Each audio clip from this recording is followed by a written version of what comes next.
morning. My name is Gib Metcalf, and on behalf of the governing board, I am pleased to welcome you all to worship here at First Parish in Concord, a Unitarian Universalist congregation where love lies at the center of all we strive to do and all we aspire to be. We gather to deepen spiritually, build community, and make a positive difference in the world. Welcome to all joining us both in our historic sanctuary here and on Zoom at home or wherever you are on Zoom. If you are visiting or new to the congregation and need assistance during the service, please chat with your online Zoom host or speak with one of our ushers at the rear of the sanctuary.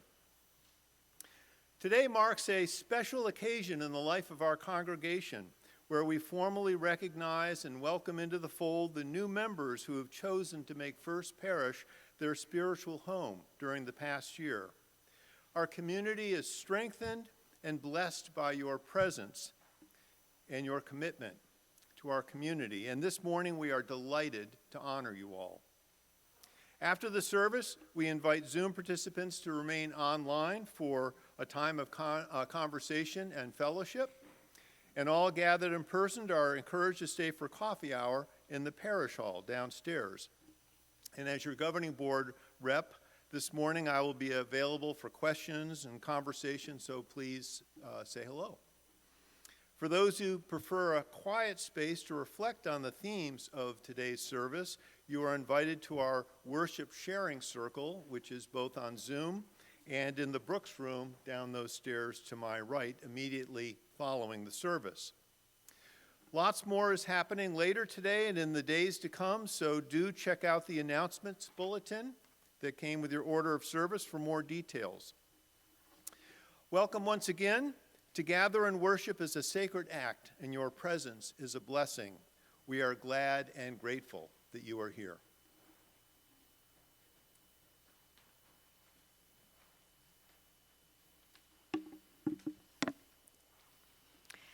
My name is Reverend Jenna Crawford. I use she and her pronouns, and I'm delighted to serve as your Minister of Congregational Care. The flaming chalice, a symbol first used when the Unitarian Service Committee was helping folks flee Nazi persecution during World War II, has remained all these decades later the symbol of our Unitarian Universalist faith tradition. As Gib kindles our chalice this morning, will you join me in reading our unison chalice lighting words in your orders of service? O light of fire, be kindled again in our hearts as we meet together this morning to celebrate the joy of human community, seeking a wholeness that extends beyond ourselves. It is not by chance that you arrived here today. You have been looking for something larger than yourself. Inside of you, there is a yearning, a calling, a hope for more, a desire for a place of belonging and caring. Through your struggles, someone nurtured you into being, instilling a belief in a shared purpose, a common yet precious resource that belongs to all of us when we share. And so you began seeking a beloved community, a people that do not put fences around love, a community that holds its arms open to possibilities of love, a heart home to nourish your soul and share your gifts. Welcome home, welcome to worship. Words by Reverend Kimberly Ann Tomschick Carlson to welcome us into this holy hour of Membership Sunday. Our opening hymn this morning can be found at number 203 in the gray hymn books and is called All Creatures of the Earth and Sky. I invite you to rise in body or spirit and join together in singing our opening hymn.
want to let our children and youth know that there is RE programming today, but you're asked to stay in your seats because we wanted you to be part of the new member welcome. For those of you who I have yet had the chance to meet, I'm the Reverend Amy Friedman. I use she, her pronouns, and I serve as the Minister of Religious Education here. Our time for all ages comes from Pope Francis. And he has passed away, but this message is part of his legacy, and it was illustrated by two wonderful authors and illustrators, Peter and Paul Reynolds. And here is the cover. It is called Our Treasures Within. Here we go. We are all gifted. Each one of us has treasures within. Sometimes these gifts are within easy reach, but sometimes they are deep inside, waiting to be discovered. Some discover the gift of song, their voices filling the air with music from the heart. Others find their gifts of art, bringing joy and beauty into the world. And some people reach within and find the gift of words, weaving stories that inspire, comfort, and help us dream. And some people find they have a special gift for deep listening, truly hearing others, understanding them, making them feel seen. The gift of kindness is in there too, waiting to be put into action. A warm smile, a small act that can change somebody's day. And of course, the greatest gift, the gift of love. And what do we do with our gifts? Okay, all together now. We share them. A song to be heard, a story to be told, a kind word to be spoken, an act of love can heal and transform. And sometimes when we share our gifts, something wonderful happens. All together again. They grow. The more we give, the more the world fills with light. So, what are your gifts, and how will you share them? The world is waiting.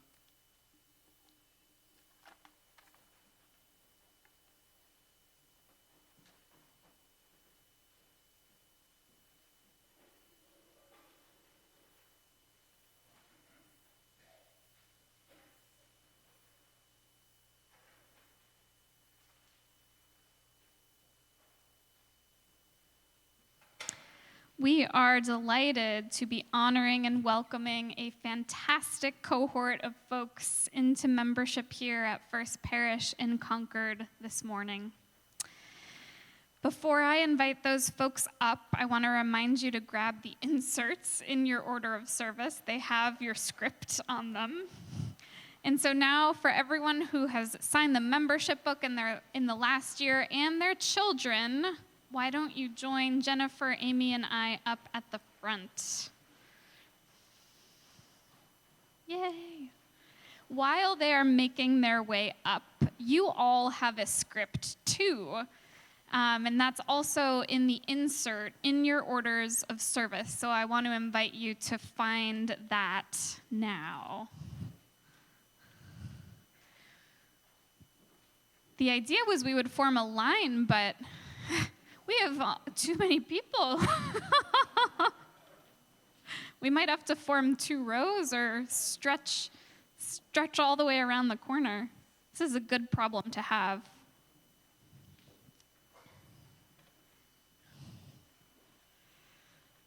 Okay. You may notice we have young people among us, and we're so glad that you are up there with your families. However, to join the congregation, you need to be the age of 16. And that is in part because our coming of age program is part of the deep wrestling with questions of faith and conscience, and that we want our youth to join as their own individual decision. And so they're up there today so you know who these wonderful new members are connected to and as a part of their joining our community, but they are not officially becoming members until they decide for themselves. And so let's begin by having our new members and their children speak their names into the microphone. We're just going to pass the microphone down.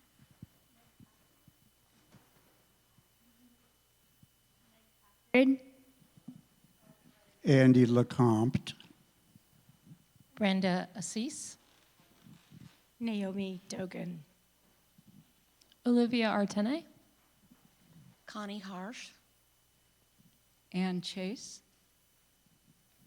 Kirsten Holmes. And this is Penny Holmes. Chris Holmes, Diane Proctor, Jim Mento, Juniper Mento. Kayla Mento, Teal Mento. John Ballantyne, Rob Bradley, Dan Odell. And Pat Odell. Meg Packard. There we go. We also recognize and honor a few new members who could not be here with us today. Nina and Sultan Bryce and their child Micah Bryce. And Ed Knights.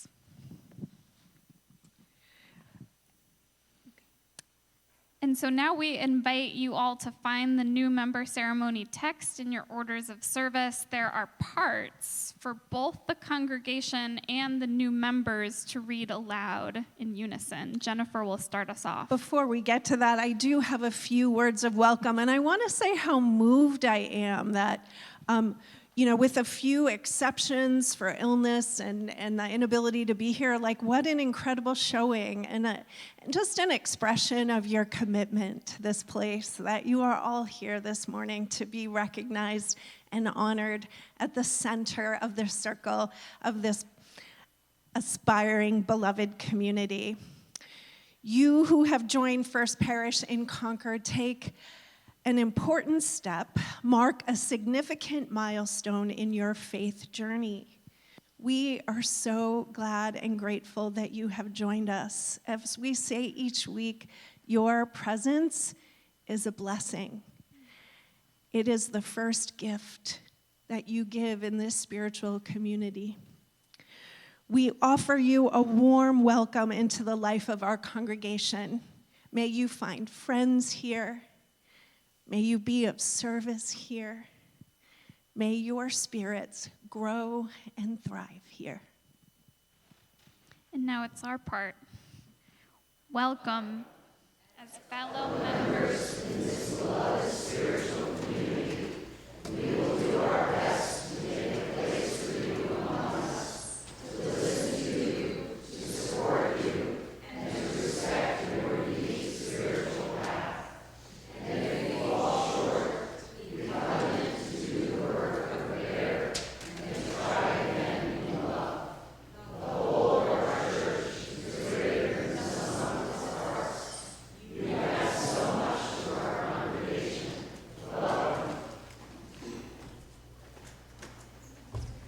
We come freely and without reservation to join this congregation. We want to add our hopes and dreams to yours. We promise to support First Parish in Concord through our time, talents, and treasures. We look to you for guidance, fellowship, and support. We are glad to journey with you. May each of us be mindful of the privileges and responsibilities of membership at First Parish in Concord. In our free church tradition, only voluntary membership brings a person into our religious community. Like our liberal religious forebearers for hundreds of years, These new members have added their signatures to our membership book. They take their place in a long line of free thinkers and heretics who dared to liberate religion from creed and crown. Our heritage is richer for their joining. And now all of us together. Today and each day, we recommit ourselves to the work of Unitarian Universalism in our lives, our families, our church, and our world.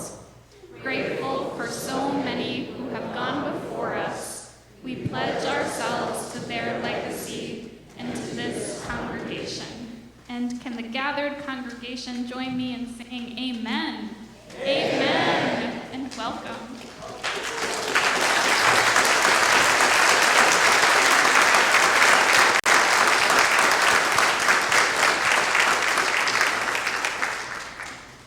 Today's worship service will involve an exploration into the gifts that each of us has to offer the world. We are excited by the gifts that you all already have, that over time we know will be shared with our beloved community, and in many ways already has been. We are also excited by the gifts that have perhaps not yet been discovered or honed, that at our best, we hope to provide a loving and nurturing community for which you can explore and experiment with these gifts too. And in the meantime, we have one small gift for you, a natural gift, which will be given to you by two members of our welcoming and membership team, Sarah Ballard and Susan C.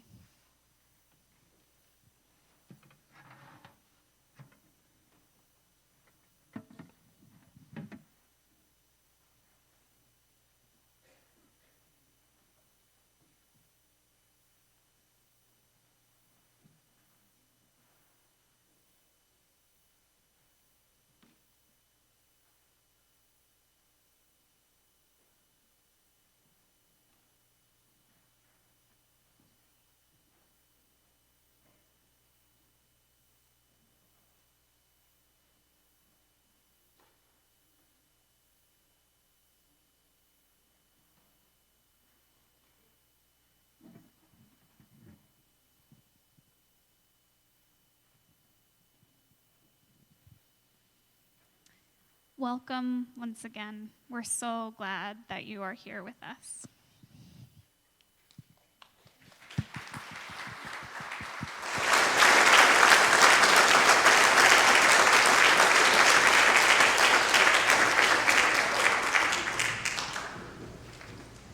Did you notice how they look like a garden up there with all those beautiful flowers? Today we are celebrating another garden that we planted here at First Parish, and that is a Hope Garden. You may have noticed it right on the corner as you come up the stairs into First Parish. We planted 100 tulip bulbs back in the cold of November, and I didn't think they would ever come up, but they did. They came up, they're blossoming. I hope that you take a moment to notice them. They're part of a movement, a youth movement actually, to smash the stigma of mental health and to promote mental health awareness. And so our kindergarten through second grade class will be meeting today with myself and Kirsten in the chapel to talk about mental health awareness. And I invite you to bring your coats because I hope that we can go visit the tulips. And then our third through fifth graders will be with Anderson and Tom Kelly, also talking about what does it mean to smash the stigma and what does it mean to take care of each other up in the Emerson room. And today, Peter Bowden is offering a very special session about AI for our Crossing Paths group. And the 6th, 7th, and 8th graders will be meeting up in the Greeley and Ripley rooms. Please join in song and send us on our way. Thank you.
When the night has come and the land is dark and the moon is the only light we'll see. No, I won't be afraid. No, I won't be afraid. Just as long as you stand by me. So darling, darling, stand by me. Oh, stand by me. Oh, stand by me. Stand by me. It's the sky that we look upon should tumble and fall, or the mountain should crumble in the sea. No, I will cry. I will cry. No, I won't shed a tear. Just as long as you stand by me. So darling, darling, stand by me. Oh, stand by me. Oh, stand by me. Stand by me. So darling, darling, darling, darling, stand by me. Oh, stand by me. Oh, stand by me. Oh, stand by me. Oh, stand by me. Stand by me. Stand by me. Stand by me. Stand by me.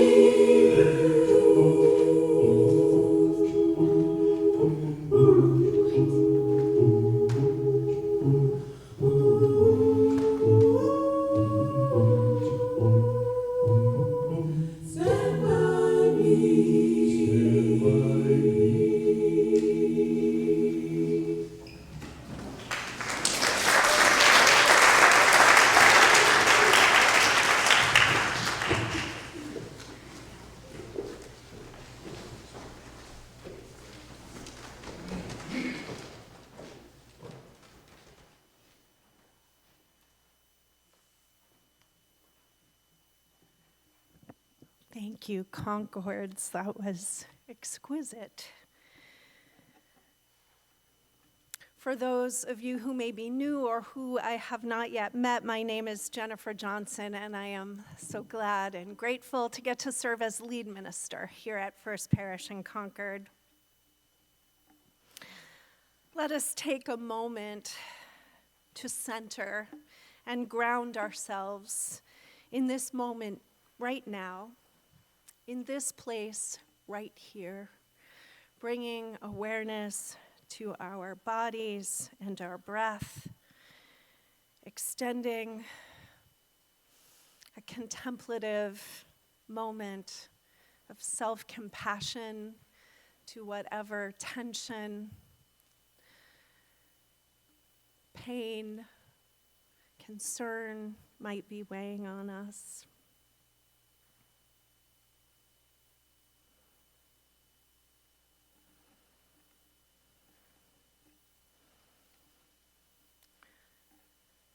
From this posture of sacred awareness, let us open our hearts to hold and to witness the joys and concerns of this gathered community.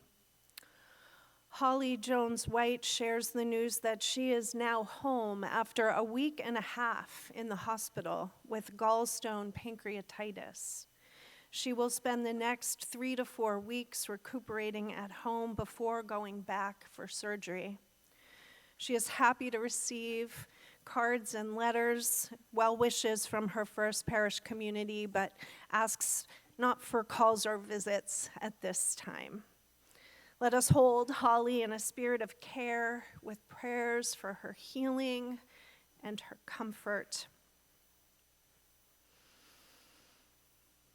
At this time, I invite all gathered in the sanctuary and online to share the sacred joys and concerns that you are carrying by speaking them aloud right where you are or typing them into the chat.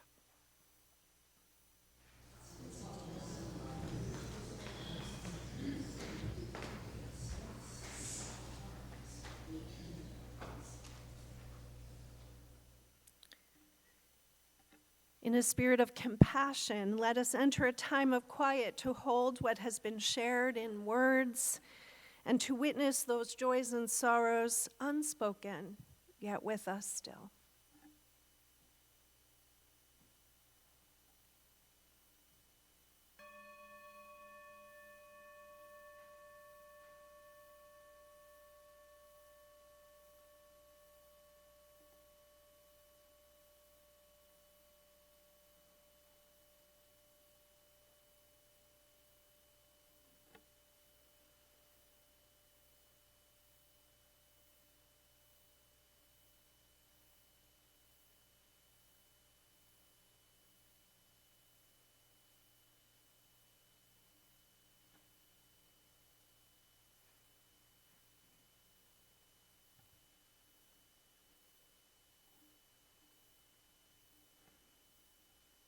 God of grace, source of life, spirit of love, in the fullness of spring, we may feel our hearts awaken to flowers blooming, fields greening, leaves unfolding, rivers swelling, bird song trilling.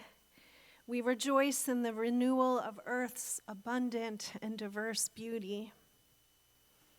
In this time of blooming and renewal, let us not fail to notice the bud yet to bloom, the sprout struggling to uncoil, the quiet chick edged out by its louder, bigger siblings. Like them, we too have potential within us, tender longings and quiet aspirations, struggling to thrive in the light of day. Help us to notice that life-giving potential within ourselves and within one another.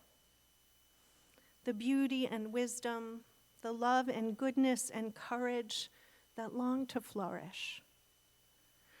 Recall us to our capacity to tend to the gardens of our hearts, our own and one another's, to nurture the seeds of possibility sowed in our souls by the source of all creation, still germinating within, that long to bless the world in beauty.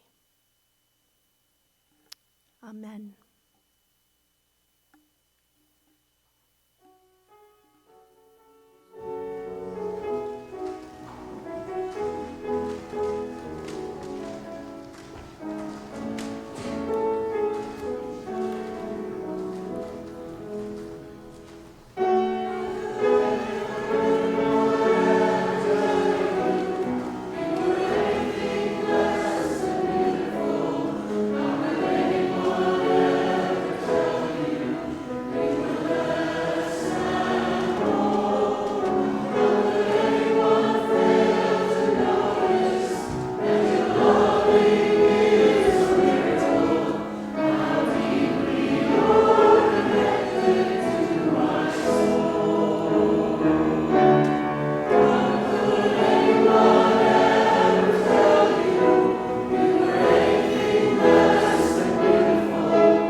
Each week, we make a gesture of generosity as a spiritual practice to support the mission and ministries of this congregation and the work in the world of a community partner who shares our vision of the beloved community. For the month of May, wow, May already. For the month of May, that organization is Trust Women, and I believe Teresa Hubscher-Younger is with us to tell us more about Trust Women.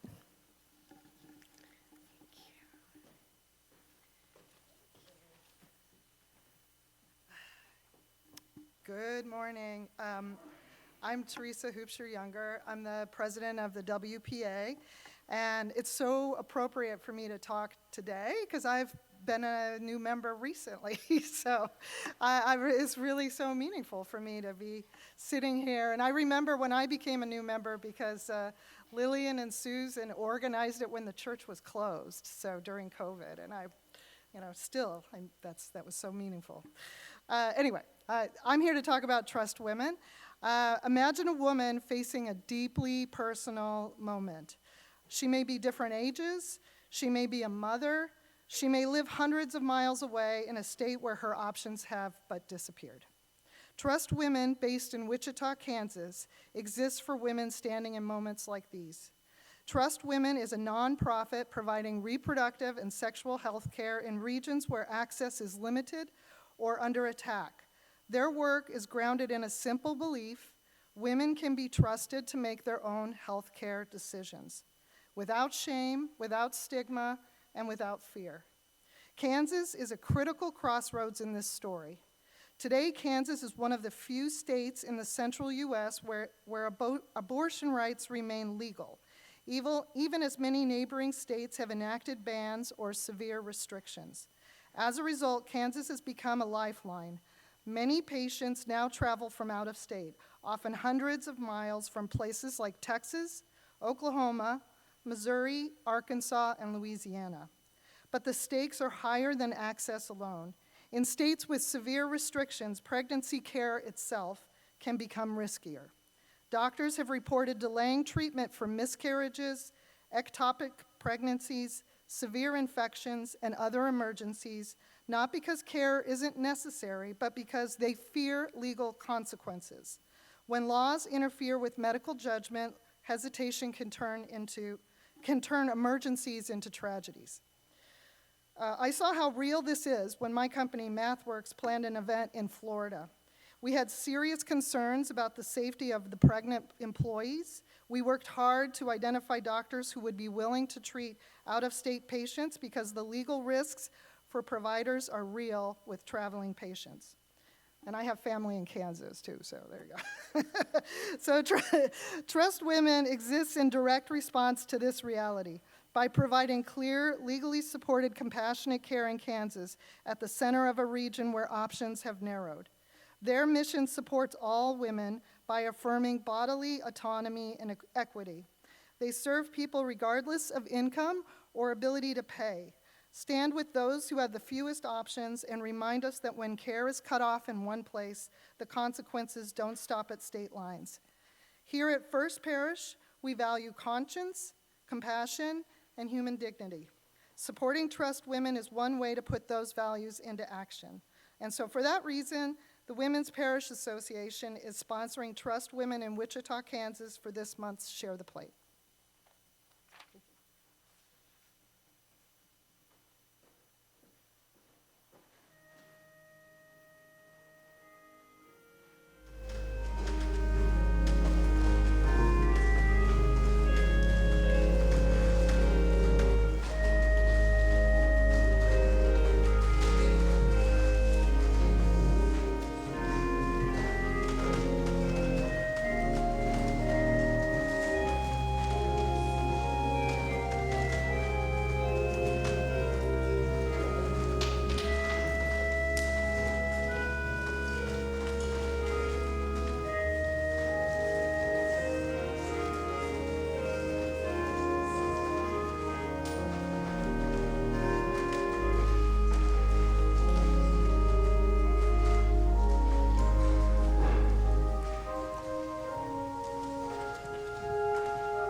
our reading is a brief scene from Things Fall Apart, the seminal novel by acclaimed Nigerian author Chinua Achebe, published in 1958.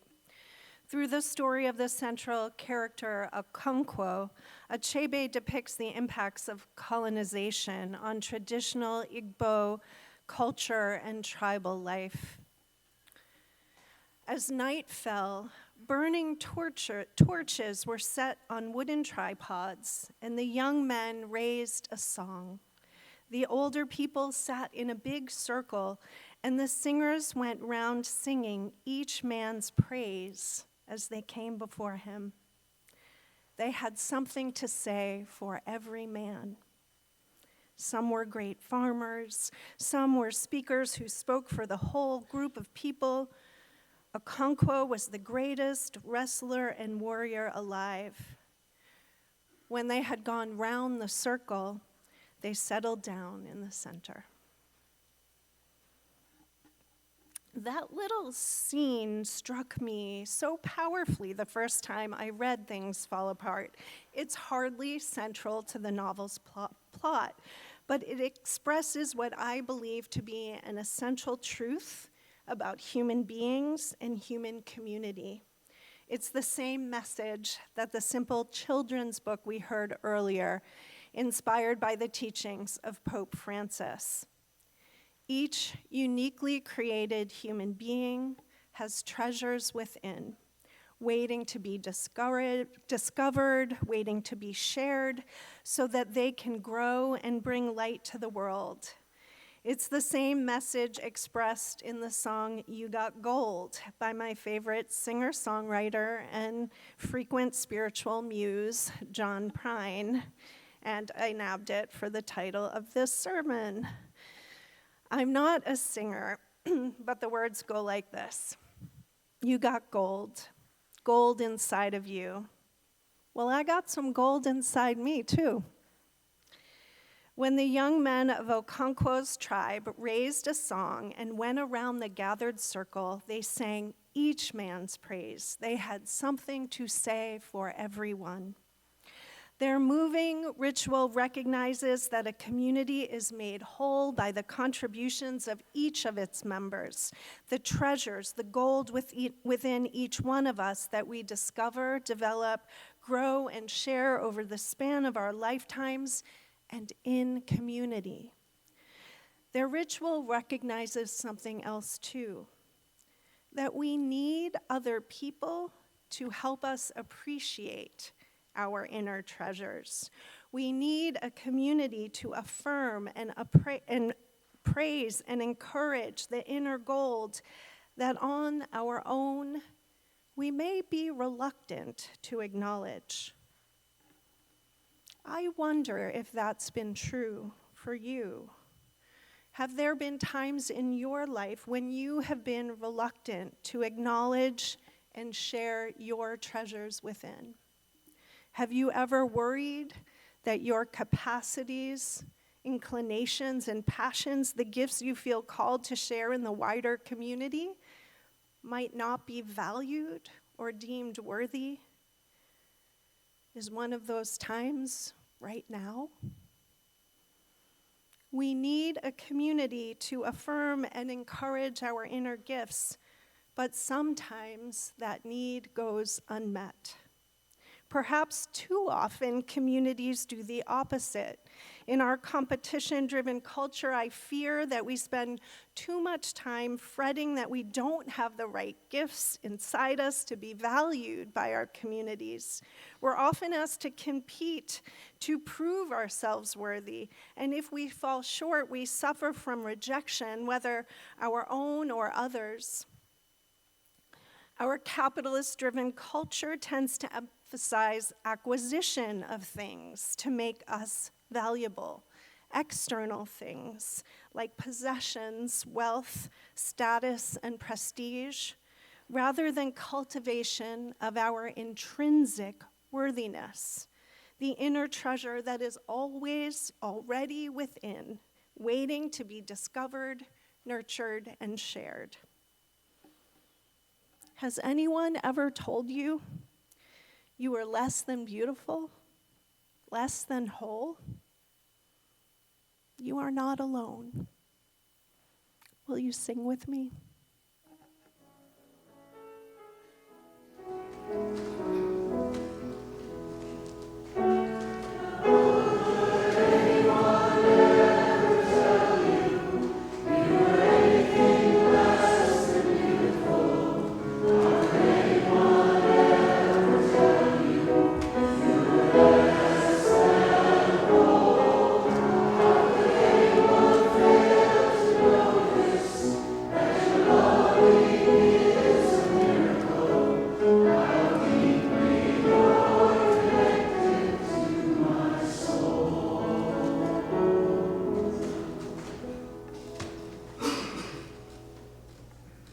When I first encountered Unitarian Universalism in my early 20s, I hovered around the edges, and I stayed there for a long time.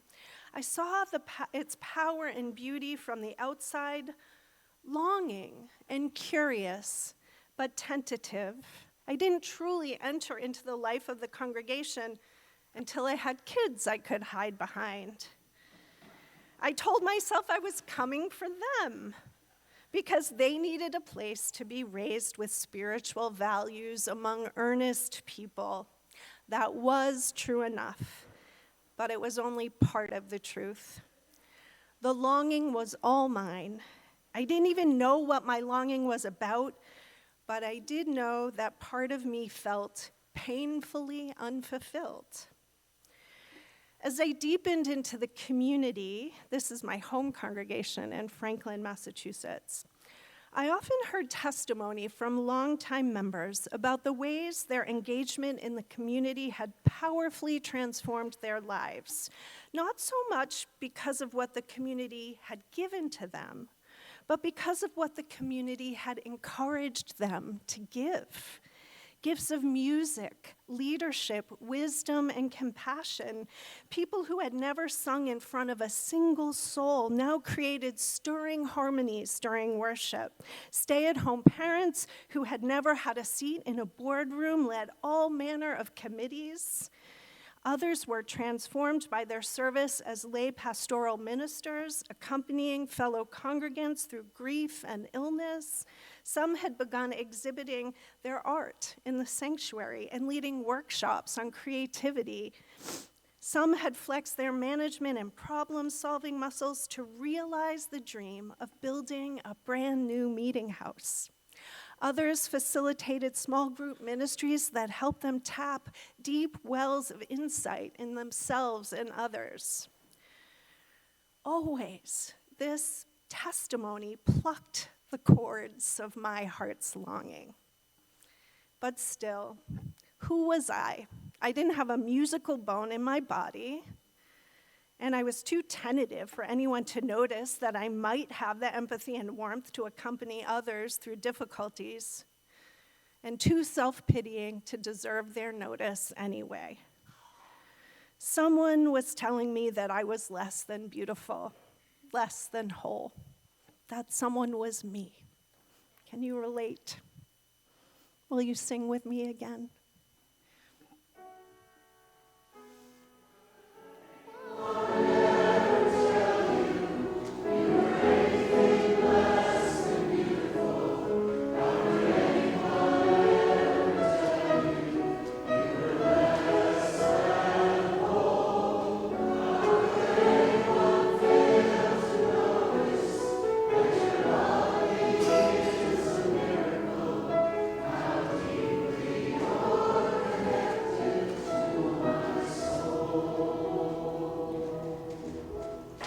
Well, it turns out, not surprisingly, that my self-pitying was gratuitous, as it usually is.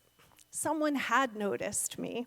That someone was Reverend Rebecca Froome, at the time the new assistant minister whom I had worked with on the Religious Education Committee. When a place opened up on the Worship Associates team, she recommended me to the senior minister. If you were wondering how a tentative, self-doubting, late-blooming lurker around the edges of community ended up in this pulpit, that's the beginning of your answer. Reverend Rebecca noticed a little glimmer of gold inside of me and encouraged me to share it. And it wasn't just Rebecca. Even more powerfully, several of my fellow congregants added their notice. I remember Sue's words, which were only halfway encouraging, after I preached my first full sermon. Too bad you missed your calling.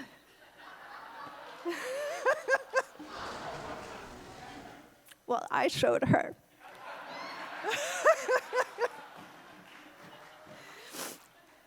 At least she saw that I had the goods to answer that calling. More encouragingly, Dave, the quietly kindest person I had encountered, took my hands and said meaningfully, "If it feels like a calling, listen." What a thrill when I opened an email from Joe, who was also my daughter's 6th grade teacher and an avid Red Sox fan. "You hit it out of the ballpark." I share their words not to toot my own horn, but to illustrate how essential their praise and affirmation were to my spiritual development. My kind and generous peers in that aspiring, beloved community circled round me to sing my praise. In doing so, they helped me find the will and the courage to polish off that bit of gold in me that had been kind of way buried in my treasure chest, and to believe in its worth enough to share it not only with them, but with all of you. That's why I'm here. Let's sing one more time.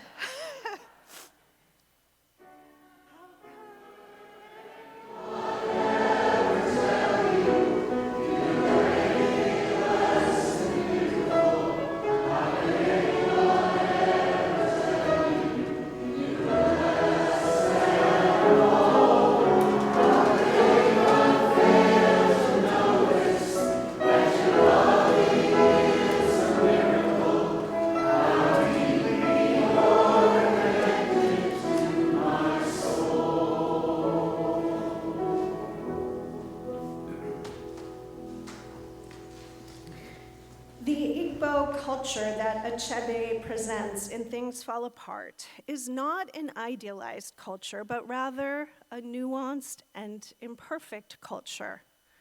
Like any other human culture, it both nurtures and stunts, heals and harms. It's also highly patriarchal. You may have noticed that the women are altogether left out of the praise singing ritual. Men are measured by their wrestling prowess and the volume of their crop yields, and thereby subject to cruel judgment when they fall short. Perhaps that's what makes the praise singing ritual in the novel all the more impactful. The world can be harsh, people can be cruel and judgmental to others as well as to ourselves. We inevitably encounter rejection. All of this reality can make us protective of our treasures within, fearful that if we share them, they will prove less beautiful and worthy than we quietly, tentatively dared to dream them. Because of this reality, we human beings need spaces like that circle in the novel when we intentionally look for the gold inside of one another and sing each other's praises out loud, where we encourage one another to polish up our inner treasures and share them in the light of the world where they can freely grow. I believe this is one of the most essential purposes of any spiritual community, anywhere and anytime, as far-flung as 19th century Nigeria and 21st century Concord, Massachusetts. And Pope Francis thought so too. I also believe that we strive to fulfill this purpose right here and now in our time and place. We want and strive to make this community a place that notices, celebrates, affirms, and encourages one another's gifts of spirit. Just 3 weeks ago, we witnessed as much in our coming of age service when we embraced Charlotte, Emmett, Hugh, and Phineas with our warm and loving encouragement as they bravely shared the inner gifts of art and music, words and wisdom, kindness, courage, and love that are uniquely theirs. I have heard many of you testify about your own transformation here at First Parish in Concord, not unlike mine. Here, many of you have discovered and developed your gifts for theater and music, for spiritual depth and insight, for deep listening and healing compassion, leadership, organizing, community building, and problem solving. Here you practice those gifts in the service of becoming the beloved community that we aspire to be here. And here, many of you have gained the courage to bring your gifts more boldly into the light of the wider world. Yet sometimes, as people in any culture are wont to do, we revert to competitiveness and judgment, perhaps insecurity, and, I confess, self-pity. Caught up in the pressures and disappointments, we fail to notice the miracle of one another's loving, because that's ultimately what our gifts are, our way of loving the world. We forget to remember that we need everyone's gifts to love, to weave the web of community into a sacred wholeness. On this Sunday, when we recognize you, the new members who have chosen to take your place in the circle of our congregational life, let us recall ourselves to this most sacred purpose, to sing praises for the treasures within every person who enter into our sacred covenant. Let us recall ourselves to the pledges made in that promise, to be curious and open with each other, encouraging and grateful of each other. Let us be on the hunt for the gold inside of all of us. It's right here, my friends, in abundance. I can see it gleaming from your eyes and beaming from your faces. Creatures of the earth and sky, a blessed and beautiful people. Amen and alleluia.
Thank you once again, Concords, our own first parish in Concord. Concords, not only was that so joyful and beautiful and moving, it was also a wonderful illustration of the points of my sermon. So thank you. In this season of spring's blooming, we opened our worship by singing All Creatures of the Earth and Sky. All 5 verses, because all creatures are worthy of our notice. Let us close by recalling that we too are creatures of the earth and sky, that the sun's bright beams shine in the glow of a friend's loving gaze and warm smile, that the earth's quenching cool waters move through a stranger's kind act or word of gratitude, that we too are part of spring's blooming and its beauty. The sun shines, earth grows, and water flows in each one of our souls, saying, you are somebody. Your loving is a miracle, and we make each other whole. Let us rise in body or spirit for our closing hymn. There's a river flowing in my soul.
join in the traditional benediction that is the tradition of this wonderful, welcoming, loving, warm-hearted spiritual community. Go out into the world in peace. Have courage.